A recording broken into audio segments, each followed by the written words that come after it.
કમોસમી વરસાદ અને વાવાઝોડાની આગાહીને પગલે પાક નુકસાનની પર રાજ્ય કૃષિ કેબિનેટ મંત્રી રાઘવજી પટેલે કહ્યું કે કમોસમી વરસાદને પગલે રાજ્યના કેટલાક જિલ્લાઓમાં ઊભા પાકને નુકસાન થયું છે। ઉનાળુ પાકને નુકસાન થયાની ખેડૂતોની ફરિયાદો છે। ખેતીવાડી વિભાગને સર્વે કરવા સૂચના આપવામાં આવી છે। ખેતીવાડી વિભાગના અહેવાલ બાદ સરકાર આગળની કામગીરી કરશે।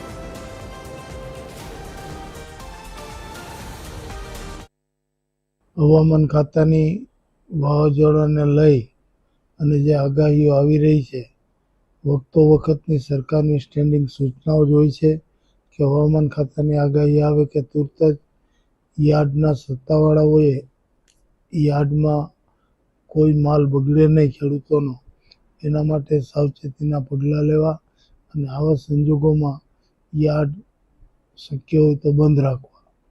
એ જ રીતે માછીમારોને પણ હવામાન ખાતા તરફથી આગાહી મેળે સૂચના આપવામાં આવતી જ હોય છે અને એ સૂચનાનું પાલન પણ થતું હોય છે।